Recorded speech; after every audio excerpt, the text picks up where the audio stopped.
कहानी मैथमेटिक्स के इस चैनल पर आप सभी का बहुत बहुत स्वागत करता हूं। फाइनली हम लोगों ने जो आपसे प्रॉमिस किया था वो क्लास लेके आ गए हैं और आज टीचर्स डे का डे सबसे बढ़िया दिन है।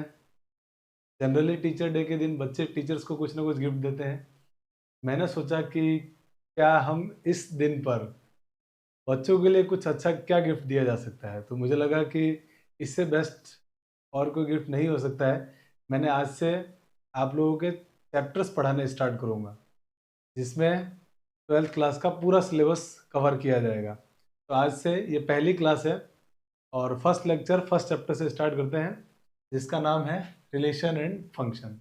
ठीक है, तो इस चैप्टर में हम लोग क्या क्या पढ़ने वाले हैं थोड़ा सा मैं आपको बता दूं। तो इस चैप्टर में हम लोग सबसे पहले तो पढ़ेंगे कुछ 11th का बेसिक टॉपिक होगा, जो रिलेशन आप लोगों ने 11th क्लास में पढ़ रखा होगा। थोड़ा सा उसको पढ़ना जरूरी है ताकि हमें 12th की समझ में आए रिलेशन। तो इसमें हम पढ़ेंगे, अच्छा पढ़ेंगे जो कुछ भी हम पूरा अकॉर्डिंग टू सिलेबस होगा बोर्ड का, है ना। अभी जो बोर्ड के सिलेबस हैं, जो जनरली इंडिया में जितने भी बोर्ड्स हैं, चाहे वो स्टेट बोर्ड हो सीबीएसई बोर्ड हो, उनके सिलेबस को कवर किया जाएगा, है ना। तो पहला जो हमारा टॉपिक होगा वो होगा कार्टेशियन प्रोडक्ट। कार्टेशियन प्रोडक्ट को पढ़ेंगे ऑफ टू सेट्स। उसके बाद ऑर्डर पेयर पढ़ेंगे, ऑर्डर पेयर क्या होता है।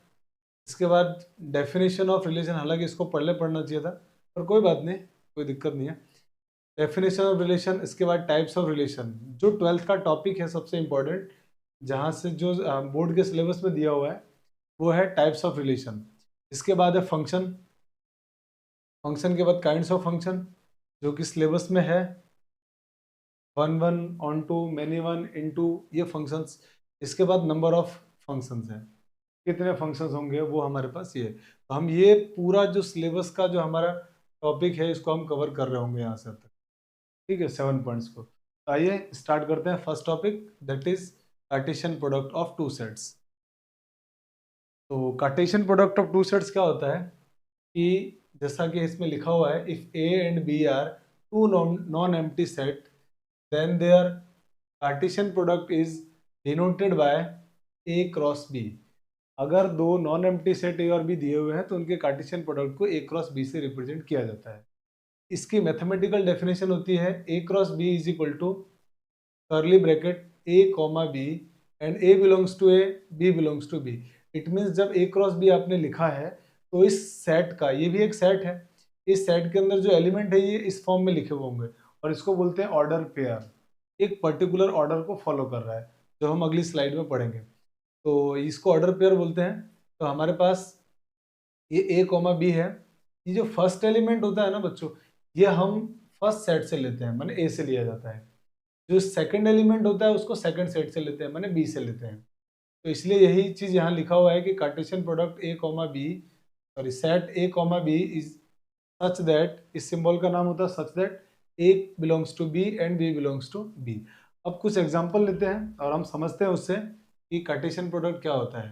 तो जैसे देखो, मान लीजिए आपके पास एक सेट लिखा हुआ है ए जिसमें एलिमेंट लिखे हुए 1 2 3, एक सेट बी लिखा हुआ है जिसमें एलिमेंट दिए हुए हैं ए बी सी। देन आपको A cross B cross A cross A और B cross B find out करना है। मतलब कार्टेशियन प्रोडक्ट कैसे फाइंड आउट करेंगे, तो देखिए बहुत सिंपल है।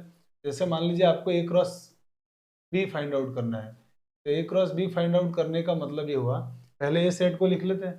तो ए के एलिमेंट है 1 2 3, फिर बी के अंदर एलिमेंट है ए बी सी, इनको हमने लिख लिया। लिखने के बाद अब इनका कार्टेशियन प्रोडक्ट करते हैं। तो कार्टेशियन प्रोडक्ट जब आप करेंगे तो कार्टेशियन प्रोडक्ट में क्या होगा, ए क्रॉस बी का वो होगा सेट जिसमें फर्स्ट एलिमेंट 1 लेंगे, ठीक है। सेकंड एलिमेंट, अच्छा फर्स्ट एलिमेंट जो 1 लिया है ना उसका तीनों के साथ कार्टेशियन प्रोडक्ट होगा, बी के तीनों एलिमेंट के साथ। तो 1 कॉमा ए, और ये ऑर्डर पेयर कहलाता है, माने ऑर्डर पेयर की फॉर्म में लिखना है आपको।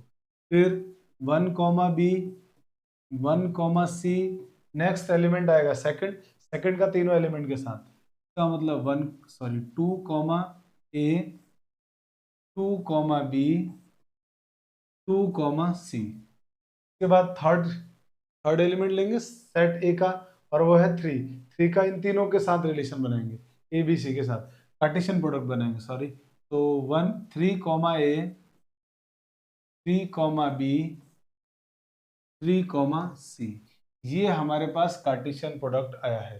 कार्टेशियन प्रोडक्ट को समझना बहुत इंपॉर्टेंट है अगर आप रिलेशन को अच्छे से समझना चाहते हैं तो ये हमारे पास बन गया रिलेशन, ठीक है। अब हम क्या करते हैं, ए क्रॉस बी के बाद B cross A find out करते हैं। तो देखो बी क्रॉस ए कैसे फाइंड आउट करेंगे।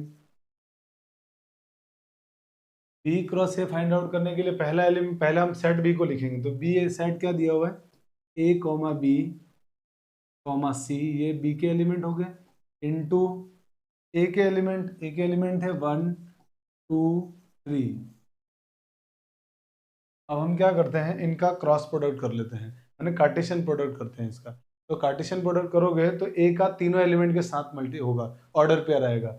ए का तीनों एलिमेंट के साथ A comma 1, A comma 2, A comma 3 के बाद बी का नंबर आएगा B comma 1, B comma 2, B comma 3, फिर सी का तीनों एलिमेंट के साथ, तो C comma 1, C comma 2, C comma 3, ये हमारे पास कार्टेशियन प्रोडक्ट आया बी क्रॉस ए का। आई थिंक आपको समझ में आया होगा ये। तो अब इसमें एक बात आप नोटिस कर पा रहे हो, नोटिस करने वाली बात जो वो है वो ये है कि इसमें हमारे पास इस सेट में ए में कितने एलिमेंट थे, सेट ए में एलिमेंट थे 3, सेट बी में एलिमेंट कितने थे, उसमें भी 3 थे। तो आपने इस बात को नोटिस किया होगा कि जो ए क्रॉस बी है ना, सेट ए क्रॉस बी यानी उसका कार्टेशियन प्रोडक्ट, उसमें एलिमेंट कितने हैं, तो काउंट करते हैं 1 2 3 4 5 6 7 8 9। इट मीन्स इसमें कितने एलिमेंट आ गए, 9। तो यहाँ से हमारे को एक बात समझ में आ गई कि अगर अगर कभी भी मान लीजिए कि आपके पास set A, if set A has p element and set b has q element, then set a cross b has pq element। यानी अगर सेट ए में n एलिमेंट है और सेट बी में, सॉरी सेट ए में p एलिमेंट और set B में q element है, तो ए क्रॉस बी में कितने एलिमेंट होंगे, pq एलिमेंट होंगे। तो आपको ए क्रॉस बी में एलिमेंट भी पता होना चाहिए। तो यहाँ तक कोई दिक्कत। अब बचा दो एग्जांपल हमारे पास, ए क्रॉस ए और बी क्रॉस बी निकालने का। तो अब ए क्रॉस ए निकालते हैं अपन। आज नेक्स्ट स्लाइड लेता हूँ मैं, ए क्रॉस ए। तो अब ए क्रॉस ए निकाल लेते हैं। ए क्रॉस ए निकालने के लिए आपके पास, कलर चेंज कर लेता हूँ। ए क्रॉस ए में ए मान लीजिए आपके पास एक सेट है और इसमें एलिमेंट क्या दिए हुए थे, ए में एलिमेंट देख लेते हैं कौन सा था। तो एलिमेंट ए में था हमारे पास 1 2 3, तो 1 2 3 ले लेते हैं। तो 1 comma 2 comma 3, next 1 comma 2 comma 3, करो इनका कार्टेशियन प्रोडक्ट। तो जब आप इसका कार्टेशियन प्रोडक्ट करोगे तो आपको क्लियरली दिखेगा कि सबसे पहला एलिमेंट सर आप इस सेट का 1 ले लो और उसका तीनों के साथ कार्टेशियन प्रोडक्ट करो। तो इसका मतलब 1 कॉमा 1 के बाद 1 कॉमा 2, फिर मैं इसी का एलिमेंट 1 ले रहा हूँ और उसका 3 के साथ 1 कॉमा 3 के बाद इसका एलिमेंट मैंने 2 लिया 2 कॉमा 1 के बाद 2 कॉमा 2, नेक्स्ट 2 कॉमा 3, ये हमारे पास हो गया 2 का। अब 3 का नंबर आएगा, तो 3 का नंबर आएगा तो 3 कॉमा 1, 3 कॉमा 2, 3 कॉमा 3, ये हमारे पास आ गया ए क्रॉस ए। अब इसी तरह से अगर मान लीजिए आपको बी क्रॉस ए निकालना है, तो बी क्रॉस बी निकालना है, तो बी क्रॉस बी भी इजीली हम निकाल सकते हैं। बी क्रॉस बी होगा, बी सेट में एलिमेंट कौन कौन से थे, तो आप कहेंगे सर बी सेट में एलिमेंट ए बी सी थे, A B C into next B में भी element A B C.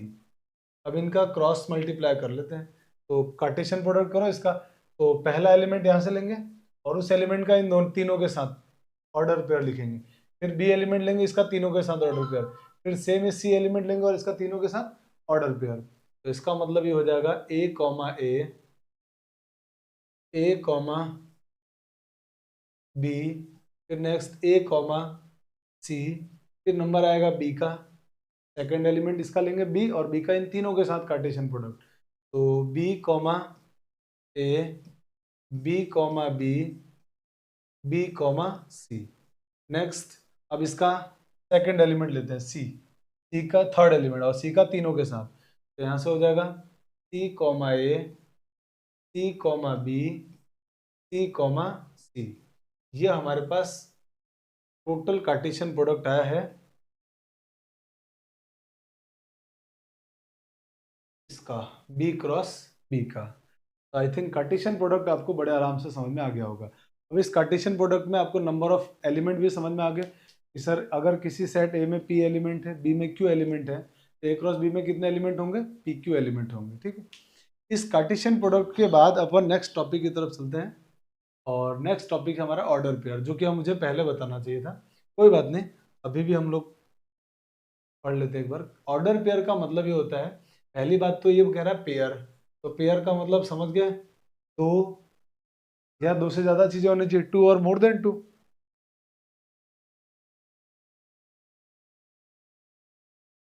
To और मोर देन टू ऑब्जेक्ट्स होंगे, या हम ये बोल सकते हैं कि एलिमेंट्स होंगे। ठीक है, ऑर्डर्ड पेयर का मतलब ये हुआ, इस ऑर्डर्ड का मतलब ये है कि एक फिक्स ऑर्डर होगा, फिक्स ऑर्डर होगा। जैसे मान लीजिए फिक्स ऑर्डर का मतलब क्या हुआ, फिक्स ऑर्डर का मतलब ये है कि जैसे आप देखते होंगे कि हम लोग जैसे शूज पहनते हैं, तो एक पर्टिकुलर शूज और सॉक्स का एक ऑर्डर होता है कि आप पहले सॉक्स पहनते हैं और सॉक्स के बाद आप शूज पहनते हैं। ऐसा तो होता नहीं कि पहले शूज पहन लिया उसके बाद सॉक्स पहन रहे हैं, तो पहले सॉक्स पहनते हैं शूज पहनते हैं। तो देखो आप इसमें बड़े ध्यान से, तो कि एक तो ऑर्डर को फॉलो कर रहे हैं अपन पर्टिकुलर, और दूसरी बात दो एलिमेंट भी है इसमें, तो इसको क्या बोलेंगे, ऑर्डर पेयर। ठीक है, तो ये ऑर्डर पेयर का बढ़िया एग्जांपल है। इसी तरह से आप सोच सकते हो, मान लीजिए हम शर्ट और टाई की बात करें, तो पहले शर्ट पहनते हैं उसके बाद टाई पहनते हैं, ना कि पहले टाई पहनते हैं और उसके बाद शर्ट। तो हमारे पास क्या आ जाएगा, पहले शर्ट पहनते हैं और शर्ट पहनने के बाद हम लोग टाई पहनते हैं, तो ये भी एक ऑर्डर पेयर है। तो कुल मिला के कहने का मतलब ये है कि ऑर्डर पेयर में दो या दो से ज्यादा एलिमेंट होंगे, टू और more than two element, and it is follow a particular order, जो मैंने यहाँ लिखा है। आई थिंक ऑर्डर पेयर भी आपको समझ में आ गया होगा। अब अपन चलते हैं रिलेशन की तरफ। अब हमारा इंपॉर्टेंट टॉपिक यहाँ से स्टार्ट हो रहा है कि रिलेशन क्या होता है। जब आपने कार्टेशियन प्रोडक्ट ऑर्डर पेयर समझ लिया, तो तीसरा टॉपिक है रिलेशन। रिलेशन में क्या होगा, डेफिनेशन पढ़ लेते हैं पहले। A relation from a non empty set A to non empty set B is subset of Cartesian product A cross B. Set non empty set होंगे दो, सेट ए से सेट बी में कोई रिलेशन कब होगा, जब वो रिलेशन उसके कार्टेशियन प्रोडक्ट का सबसेट होगा। कार्टेशियन प्रोडक्ट का सबसेट, ए क्रॉस बी का सबसेट होना चाहिए। ये दिख रहा है आपको सिंबल, आप जानते होंगे ये सिंबल सबसेट का सिंबल है। अब सबसेट क्या होता है सर, सबसेट का मतलब होता है कि एक सेट दूसरे का सबसेट तब होगा जब उसके सारे एलिमेंट उस सेट के अंदर बिलोंग करें। जैसे मान लीजिए एक एग्जांपल लेते हैं अपन, सपोज करें कि मान लीजिए मैंने एक सेट लिखा ए और इसमें एलिमेंट लिया है 1 2, और एक सेट मैंने लिखा बी जिसमें एलिमेंट लिखा मैंने 1 2 3। तो आप क्लियर देख पा रहे हो ए के सारे एलिमेंट बी में है, का मतलब ए बी का सबसेट है। तो रिप्रेजेंट कैसे करेंगे, ऐसे ए इज सबसेट ऑफ बी, तो ए बी का सबसेट है, इस बात से हम रिप्रेजेंट करेंगे। तो इसी तरह से जो रिलेशन होता है वो सेट ए से बी में रिलेशन कब होगा, जब रिलेशन ए क्रॉस बी का सबसेट होगा। ठीक है, जैसे मान लीजिए आपने कहा कि सर एग्जांपल से बताओ, तो अपन एक एग्जांपल लेते हैं रिलेशन का। मान लीजिए कि आपके पास एक सेट है जिसमें एलिमेंट दिया हुआ है 1 2 3, एक सेट बी है जिसमें एलिमेंट दिया हुआ है 2 4 5, ऐसा हमारे पास सेट दिया हुआ है। अब एक रिलेशन को डिफाइन करते हैं।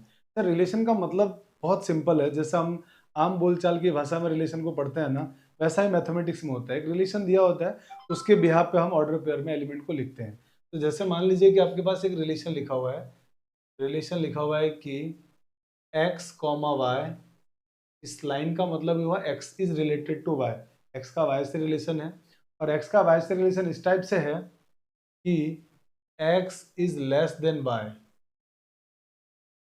x y से बड़ा है, sorry x less than y, x y से छोटा है, and x belongs to a, y belongs to b।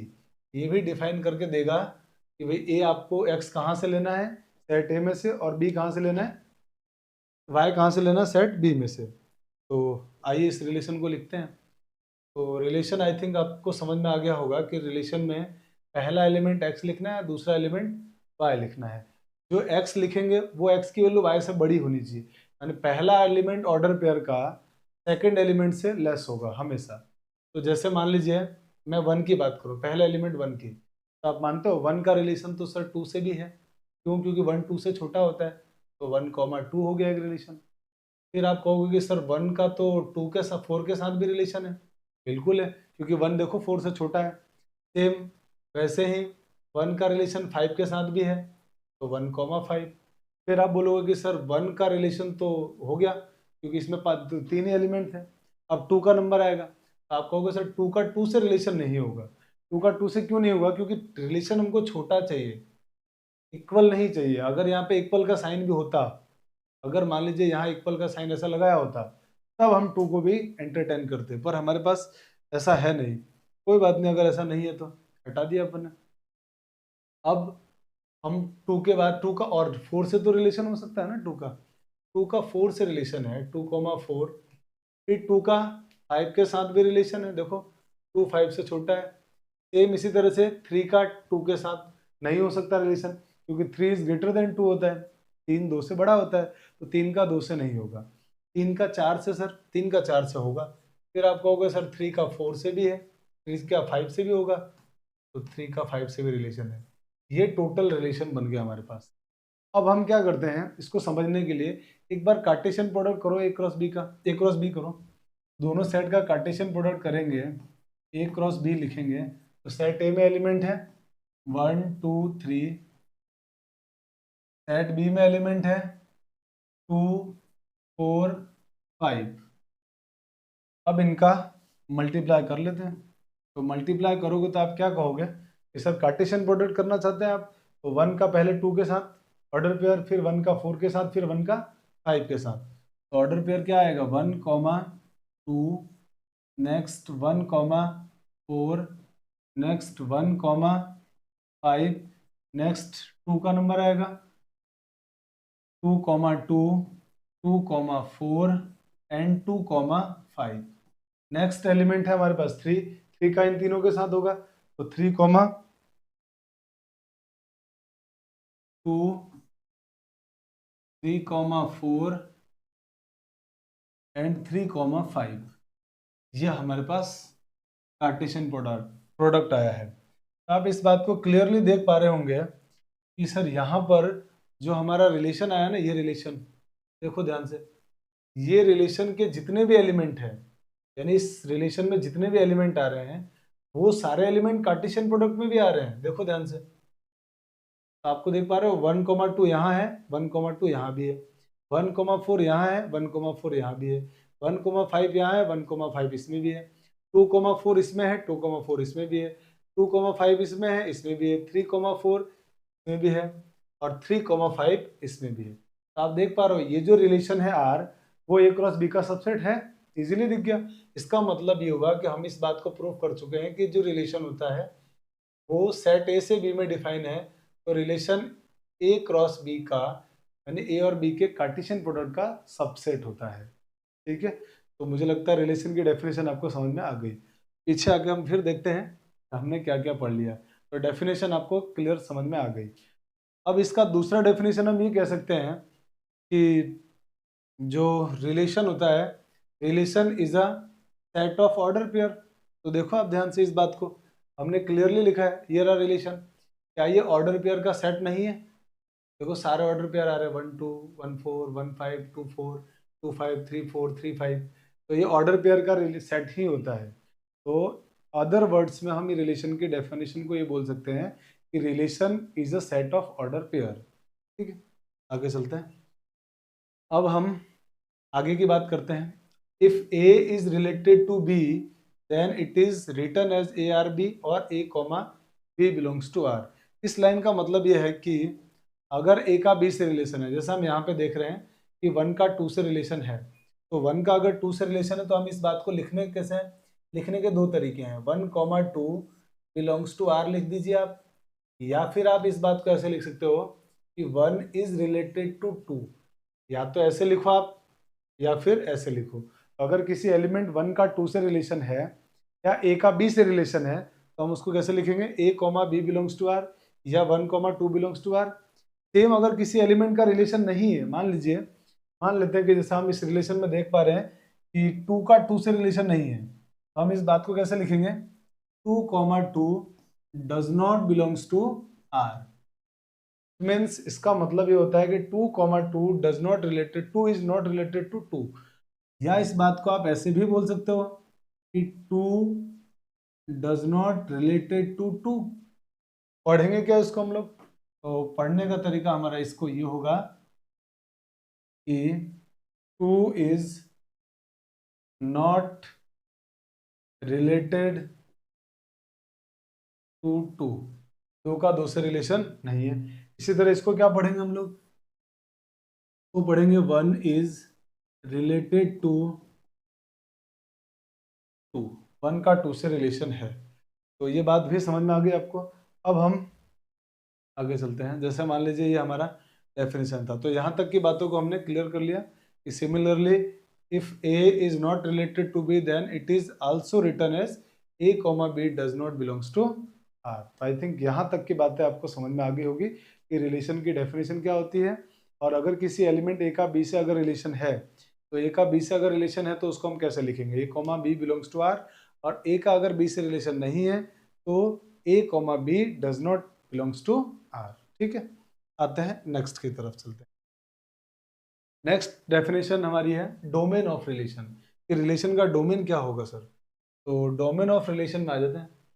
तो रिलेशन को अभी हमने पढ़ा था, कार्टेशियन प्रोडक्ट की फॉर्म का, Cartesian product A cross B का सबसेट होता है रिलेशन, अभी हमने पढ़ा था।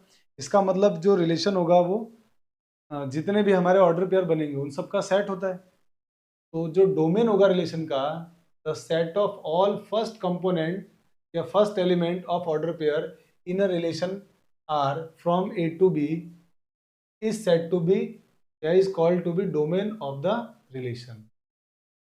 जितने ऑर्डर पेयर की जो फर्स्ट एलिमेंट का सेट होगा वो हमारे लिए क्या बनेगा? डोमेन बनेगा। जैसे मान लीजिए अभी एग्जांपल के लिए हमने अभी एग्जांपल लिया था, इसमें एक हमारे पास सेट था जी ए, जिसमें हमने एलिमेंट क्या लिया था? एलिमेंट हमने लिखा था 1 2 3। नेक्स्ट हमारा सेट था बी, जिसमें एलिमेंट हमारे पास लिए थे हमने 2 4 एंड 5। और रिलेशन था हमारा capital R is equal to x comma y such that x is less than y, x y से छोटा है, and x belongs to A y belongs to B. तो हम क्या करेंगे? इस रिलेशन को डिफाइन करते हैं और इसका डोमेन निकालते हैं। तो रिलेशन लिख दो। तो रिलेशन क्या होगा? R is equal to, relation होगा पहले 1 का दोनों तीनों एलिमेंट के साथ रिलेशन है, दिख रहा है क्लियर? तो 1 कॉमा 2 1 कॉमा 4 1 कॉमा 5। नेक्स्ट 2 का, तो 2 कॉमा 2 नहीं होगा, 2 कॉमा 4 2 कॉमा 5। फिर नेक्स्ट 3 का रिलेशन हमने निकाला था 3 कॉमा 4 और 3 कॉमा 5। ये हमारे पास रिलेशन आया था। इस रिलेशन में जब हम इसका डोमेन निकालेंगे तो डोमेन क्या होगा? हमने डोमेन अभी तो पढ़ा, domain the set of all first element of order pair in a relation R from set A to set B is called domain of relation. तो इस सेट, ये जो सेट लिखा हुआ है ना हमारे पास, इसके फर्स्ट एलिमेंट का सेट, ये जो हमारे पास आर लिखा हुआ है, ये रिलेशन लिखा हुआ है, इस रिलेशन के फर्स्ट एलिमेंट का सेट। तो डोमेन क्या होगा इसका? डोमेन ऑफ आर हो जाएगा,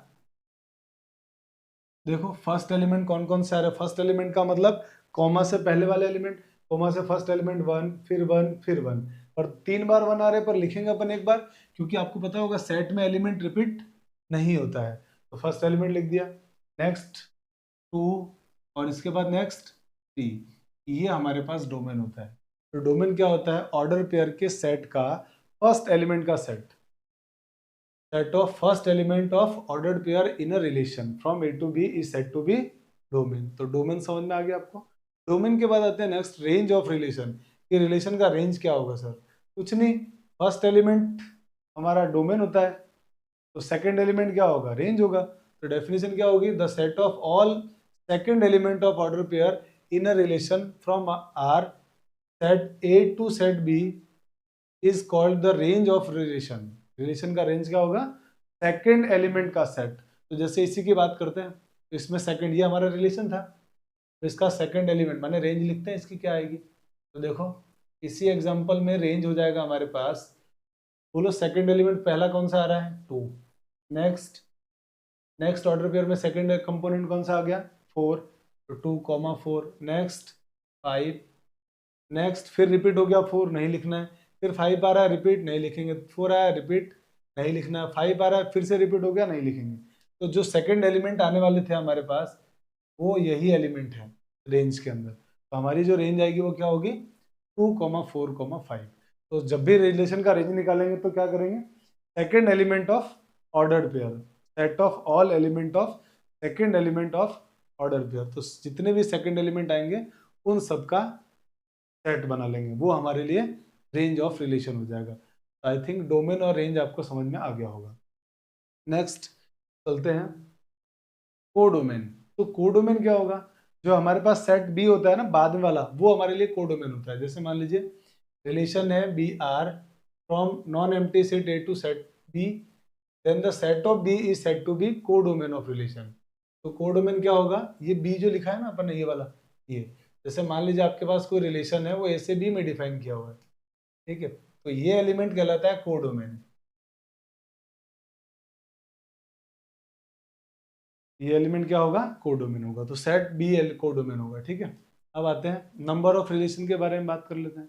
तो जैसा कि हमने डेफिनेशन में पढ़ा था रिलेशन की, कि रिलेशन क्या होता है? तो रिलेशन होता है कार्टेशियन प्रोडक्ट का subset. It means R is relation subset of A cross B. तो आर ए क्रॉस बी का सबसेट होता है, ये हमने पढ़ लिया था। अब मान लेते हैं कि अगर ए के अंदर पी एलिमेंट है और बी के अंदर क्यू एलिमेंट है, तो ए क्रॉस बी में हमने कितने एलिमेंट निकाले थे? ए क्रॉस बी में हमने निकाले थे पी क्यू एलिमेंट, एलिमेंट आए थे पी क्यू एलिमेंट। तो आपको बहुत अच्छे से पता होगा कि अगर किसी सेट के अंदर मान लो एन एलिमेंट है, ये आपने 11th क्लास में पढ़ा होगा, किसी सेट में अगर एन एलिमेंट है, मान लो एक सेट ए है और इसमें एन एलिमेंट है, तो इसके सबसेट में कितने कितने सबसेट पॉसिबल होंगे? आप बोलोगे सर इसके टोटल जो सबसेट पॉसिबल होंगे, वो सबसेट पॉसिबल होंगे 2n, ऐसा आपने पढ़ा था। तो हम अब आप मुझे बताइए कि ए क्रॉस बी में अगर पी क्यू एलिमेंट है, तो ए क्रॉस बी के कितने सबसेट बन सकते हैं टोटल? तो आपका जवाब होगा कि सर ए क्रॉस बी के टोटल सबसेट, जैसे ए में अगर एन एलिमेंट है तो इसके सबसेट 2n बनते हैं, वैसे ए क्रॉस बी में अगर पी क्यू एलिमेंट है तो number of subset of A cross B is 2p और 2p अगर इसके सबसेट बनेंगे, तो जो सबसेट बनेंगे वही तो रिलेशन होता है, वही रिलेशन होता है। तो रिलेशन कितने बनेंगे टोटल? देखिए डेफिनेशन में लिखा हुआ है कि if a relation is defined from A to B and set A has p element, set B has q element, then A cross B has p q element, A cross B में p q element होंगे, hence number of relation is 2 to the power pq। तो number of relation कितने होंगे? 2 की power pq होंगे। तो I think समझ में आ गया रिलेशन, नंबर ऑफ रिलेशन तक कोई दिक्कत नहीं है। अब अपन आगे आते हैं रिप्रेजेंटेशन ऑफ रिलेशन, कि रिप्रेजेंटेशन कैसे कर सकते हैं सेट्स को, सॉरी रिलेशन को कैसे कैसे अपन रिप्रेजेंट कर सकते हैं।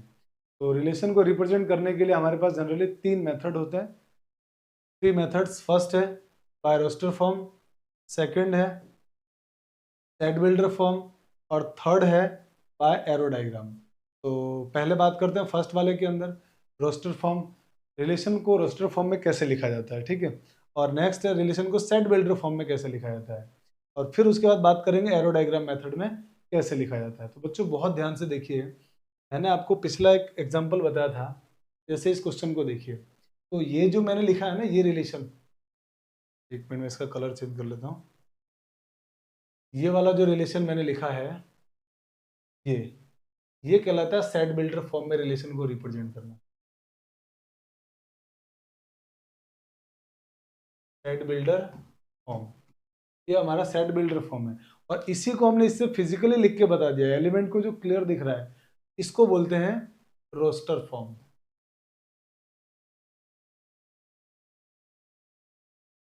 Representation of shared relation in roster form, ये रोस्टर फॉर्म होता है। इसके बाद जब इसी को हम एरो डायग्राम से बताएंगे वो क्या होगा, तो आइए आगे नेक्स्ट स्लाइड में हम देखते हैं। तो नेक्स्ट स्लाइड में हमारे पास ये लिखा हुआ है, मान लीजिए आपके पास एक एग्जांपल लिखा हुआ है कि सेट ए है जिसमें एलिमेंट 1 4 5 है, एक सेट बी है जिसमें एलिमेंट 1 to 7 है, and relation from A to B which first element of order pair is less the second element, less the second element. तो ये लिखा हुआ है, देखो क्लियर, फर्स्ट एलिमेंट क्या है, सेकेंड एलिमेंट से छोटा होना चाहिए, लेस देन सेकेंड एलिमेंट। देखो क्लियरली 1 का रिलेशन 1 से तो होगा नहीं, क्योंकि हमको लेस चाहिए, इक्वल तो नहीं चाहिए एलिमेंट, तो लेस चाहिए तो 1 का 1 से नहीं होगा, 1 का 2 से होगा तो 1, 2 लिखा हुआ है, 1 का 7 से होगा 1, 7 लिखा हुआ है, 4 का 1 से नहीं हो सकता है क्योंकि 4 इज ग्रेटर देन 1, तो 4 का 7 से होगा फिर इसके बाद, और सेम ऐसे ही 5 का 7 से होगा, तो ये रिलेशन बना। अब इसी रिलेशन को अगर आप सेट बिल्डर फॉर्म में लिखना चाहते हैं तो आप क्या करेंगे, इसमें होता क्या है, in this form we express relation by writing the rules between first and second element. First और सेकेंड एलिमेंट के बीच के जो रूल्स होते हैं ना, मैंने उन दोनों के बीच में कनेक्टिंग चीज क्या है, कैसे रिलेट कर रहे हैं वो, उस रिलेशन को मैथमेटिकली या वर्ड में लिखा जाता है उसको। जैसे ये लिखा है मैंने, देखो आप ध्यान से, कि जैसे अभी अपन ने वो रिलेशन लिखा था कि capital R is equal to x comma y such that x is less than y. अब इस बात को या तो मैथमेटिकली, ये कहलाता है मैथमेटिकली रिप्रेजेंटेशन,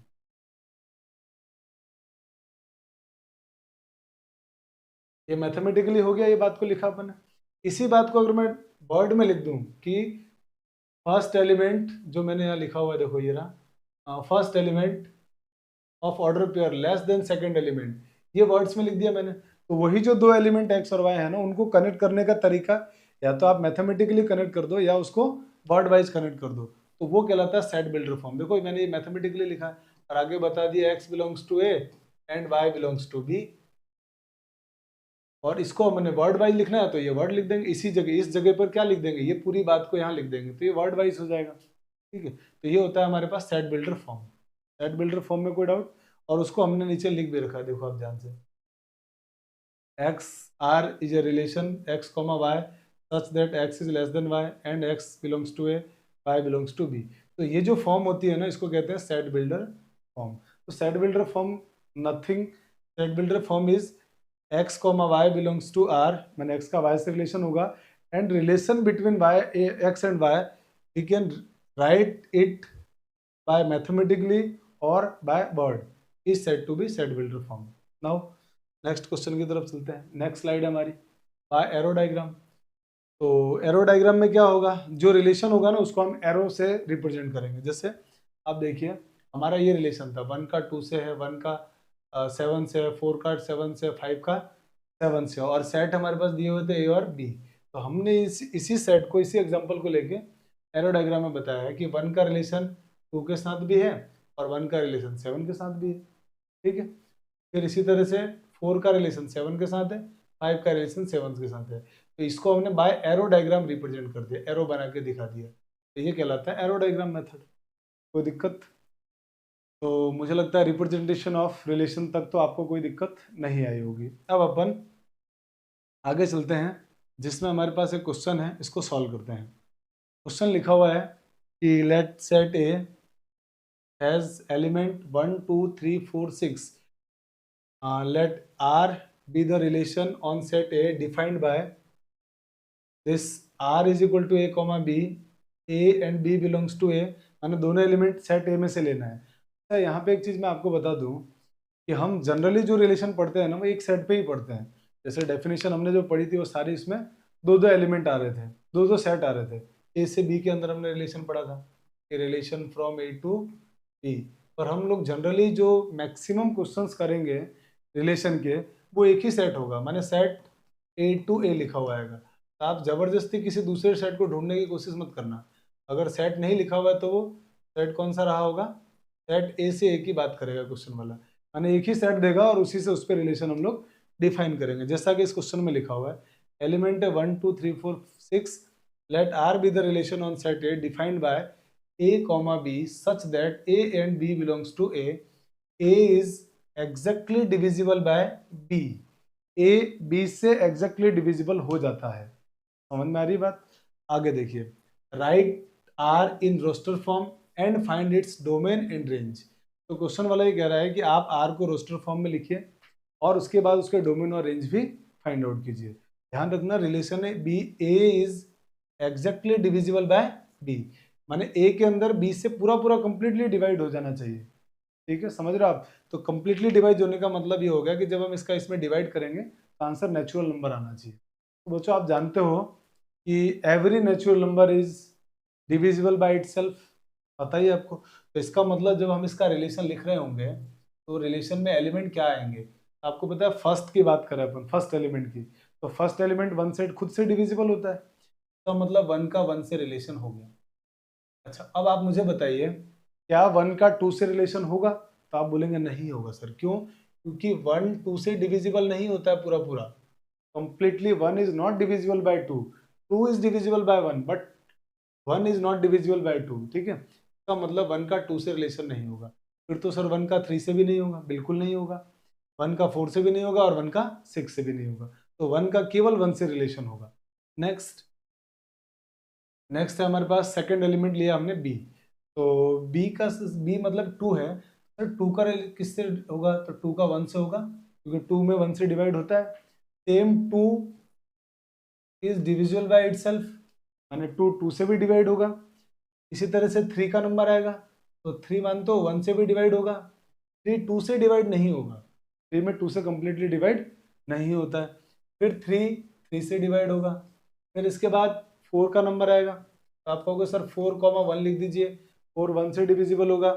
फिर फोर टू से भी डिविजिबल होगा, फोर और किसी से डिविजिबल नहीं होगा, सिर्फ फोर के साथ होगा, तो फोर का फोर के साथ रिलेशन हो गया।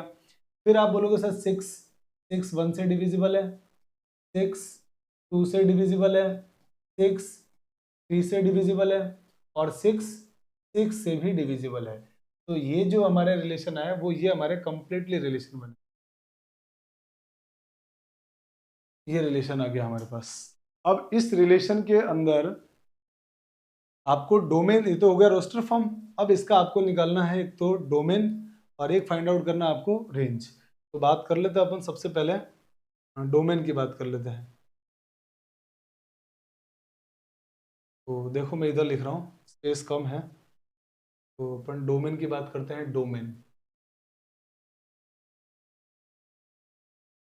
तो हमने डोमेन की डेफिनेशन पढ़ी थी कि all first element of order pair, all first set of all elements of first component of order pair. तो इसके जितने भी फर्स्ट एलिमेंट होंगे फर्स्ट ऑर्डर पेयर के फर्स्ट कंपोनेंट का सेट डोमेन होगा। फर्स्ट कंपोनेंट लिखो, इसके क्या क्या आ रहे हैं, तो देखो फर्स्ट कंपोनेंट वन आया है, टू भी है, थ्री भी है, फोर भी लिखा हुआ है, सिक्स भी लिखा हुआ है, फाइव तो है नहीं हमारे सेट में। तो ये सारे के सारे एलिमेंट क्या होंगे, इसके डोमेन होंगे। क्या आप देख पा रहे हो ढंग से कि फर्स्ट जो एलिमेंट है ना उसमें सब आ रहा है ये। अच्छा, जो एलिमेंट रिपीट हो रहा है उसको नहीं लिखना है, क्योंकि सेट में एलिमेंट रिपीट नहीं होता है। तो ये तो हो गया हमारे पास डोमेन। नेक्स्ट क्वेश्चन वाला कह रहा है रेंज। तो रेंज क्या होगा, सेकेंड एलिमेंट्स, ऑर्डर पेयर के सेकेंड एलिमेंट। तो सेकेंड एलिमेंट कौन कौन से आ रहे हैं, वन आ रहा है, वन के बाद टू भी दिया हुआ है, सेकेंड एलिमेंट देखो यहाँ थ्री भी आ रहा है, थ्री भी ले लो, फोर आ रहा है, बिल्कुल आ रहा है फोर, इसके बाद सिक्स भी आ रहा है। तो ये हो गया हमारे पास डोमेन। तो इस क्वेश्चन में देखा जाए तो डोमेन और रेंज दोनों कैसे आ गए, इक्वल आ गए हैं। ठीक है, तो प्यारे बच्चों मैंने आपको आज की जो क्लास है, इस क्लास में 11th का जो पूरा बेसिक कॉन्सेप्ट था वो मैंने आपको सिखा दिया है, जिसमें हम लोगों ने ऑर्डर पेयर को पढ़ा, ऑर्डर पेयर के बाद कार्टेशियन प्रोडक्ट भी पढ़ा हम लोगों ने, कार्टेशियन प्रोडक्ट के बाद रिलेशन पढ़ा, रिलेशन की डेफिनेशन को पढ़ी, फिर रिलेशन का डोमेन, रेंज और कोडोमेन को पढ़ लिया। यहाँ तक पढ़ने के बाद ये 11th का बेसिक जो था वो आपको आई थिंक समझ में आया होगा। अब हम लोग नेक्स्ट क्लास में जो 12th का जो रिलेशन स्टार्ट होता है, जहाँ से, जिसको टाइप्स ऑफ रिलेशन बोलते हैं, वहाँ से हम लोग लेक्चर को स्टार्ट कर रहे होंगे। तब तक आप लोग इस चैनल को लाइक कीजिए, शेयर कीजिए, सब्सक्राइब कीजिए और अपने दोस्तों के बीच में ज़्यादा से ज़्यादा दोस्तों को बताइए ताकि उनको बेनिफिट हो सके, बहुत ज़्यादा बच्चों को फ़ायदा हो सके। मैं इस चैनल पे आपसे वादा करता हूँ पूरा 12th क्लास का कंप्लीट सिलेबस पढ़ाऊँगा और एग्ज़ाम से पहले मैं कंप्लीट भी करा दूंगा आपको। ठीक है, तो आपको चिंता करने की ज़रूरत बिल्कुल भी नहीं है। ठीक है, मिलते हैं नेक्स्ट क्लास के अंदर। Thank you very much.